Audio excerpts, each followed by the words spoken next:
तो स्टूडेंट्स अस्सलाम वालेकुम। तो स्टूडेंट्स ये रहा हमारा टॉट बैंड मीटर मूवमेंट। इसके बाद कह लें कि ज़्यादातर थ्योरेटिकल पार्ट ख़त्म हो जाता है और न्यूमेरिकल सिस्टम स्टार्ट हो जाता है। ये लास्ट है हमारा जिसमें हमने थोड़ा बहुत थ्योरेटिकल पार्ट पढ़ना है। अब ये टॉट बैंड मीटर मूवमेंट जो है कभी कभार डी और सानवल मीटर मूवमेंट के कह लें कि अपोजिट आ जाता है, यानी वो कहते हैं इन दोनों के दरमियान डिफरेंस क्या है, एडवांटेज क्या है कि टॉट बैंड मीटर मूवमेंट को इस्तेमाल करने में हमें क्या एडवांटेज क्या फ़ायदा हासिल होता है। तो देखो वो कहता क्या है, वो कहता है टॉट बैंड मीटर मूवमेंट की ना ज़रा डिफाइनेशन पढ़िएगा। वो कहता क्या है जी, वो कहता है रिप्लेसेस, हम इसमें क्या करते हैं शाफ्ट और स्पाइरल स्प्रिंग अरेंजमेंट को रिप्लेस कर देते हैं, तब्दील कर देते हैं। इसकी शेप की तरफ ज़रा बढ़ते हैं जी।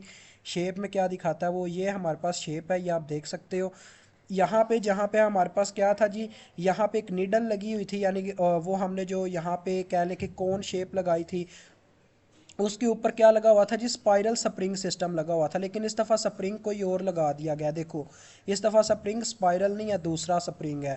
यहाँ पे भी स्प्रिंग है, दोनों साइड पे स्प्रिंग है, लेकिन स्पाइरल स्प्रिंग नहीं है। स्पाइरल स्प्रिंग आपको याद होगा स्टूडेंट्स, मैंने आपको दिखाया था, रुक जाए मैं आपको फिर से एक दफ़ा दिखा देता हूँ जिनको याद नहीं रहा। ये देखिए आपने उस वक्त ये शेप नहीं दी थी कि यहाँ पे स्पाइरल स्प्रिंग लगा हुआ था।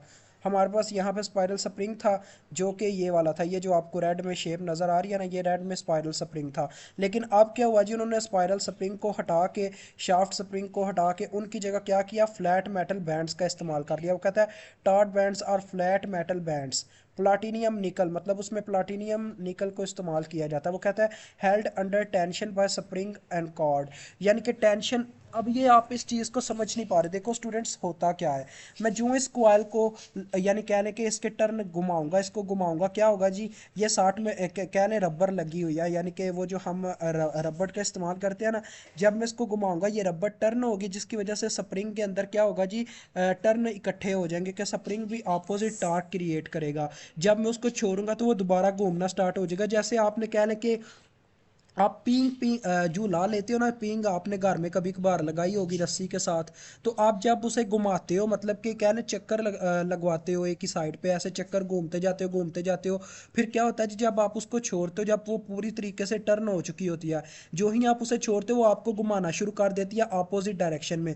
तो वही चीज़ यहाँ पे उसका मतलब मैकेनिज्म इस्तेमाल हो रहा है। मैं झूले लेने की बात नहीं कह रहा, मैं कह रहा हूँ कि हम इर्द गिर्द घूमते रहते हैं उस पिंग के, फिर इस तरह से हमें चक्कर आते हैं। वही चीज़ यहाँ पे बताई जा रही है। अब देखो वो कहता क्या है आगे, वो कहता है कि any twisting of this bands produces the counter torque, यानी कि जितना आप ज़्यादा उसको ट्विस्ट करोगे, मतलब कि घुमाते जाओगे कॉइल को, यानी जितने उसके राउंड बनाओगे उतने ही उसके अपोजिट टार्क, काउंटर का अपोजिट मीन होता है, यानी कि उतने ही अपोजिट में एक टार्क क्रिएट होता जाएगा, जो कि क्या करेगा जी, उसको दोबारा ट्विस्ट करवा के उसकी ओरिजिनल पोजीशन पे वापस ले आएगा। आगे वो कहता है eliminates the delicate bearing and springs greatly reducing friction, यानी कि ज्यों ही हमने मतलब कि स्पाइरल स्प्रिंग को ख़त्म किया और उसके बाद सिस्टम को चेंज किया, तो क्या हुआ जिससे फ्रिक्शन लॉसेस कम हो गए। तो लिहाजा वो कहता है जी ये जो है मोर सेंसिटिव है due to less friction, friction कम होने की वजह से ये ज़्यादा सेंसिटिव केस है।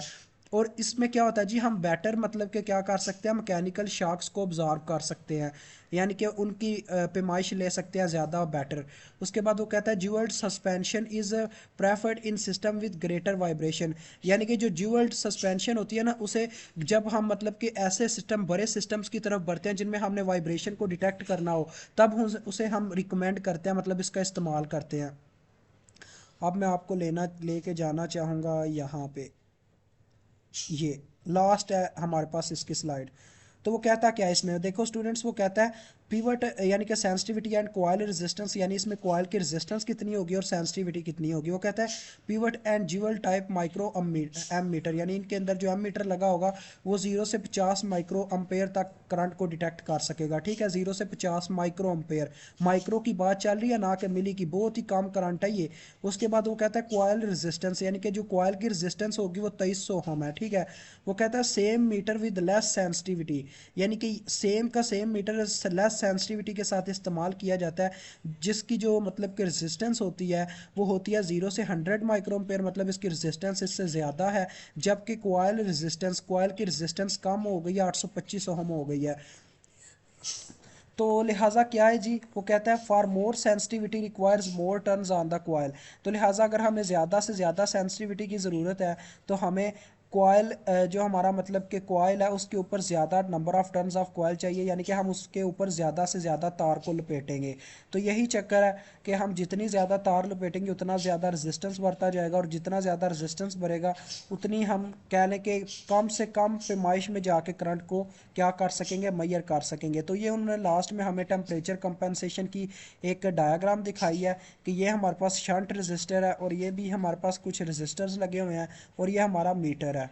तो ये बस आपने इसको याद ही करना है, एज अ थ्योरेटिकल ही है, थोड़ा सा बस आपको लॉजिक देना था कि ये हमारे लिए फ़ायदेमंद। अगर आपको वो पूछे ना कि कौन सा हमारे लिए मुफीद है यानी कि फ़ायदेमंद है, कौन सा एडवांटेज हमें दे सकता है टार्ट और डी आर सानवल में, तो आपने लिखना है टार्ट ज़्यादा मुफीद है यानी फ़ायदेमंद है।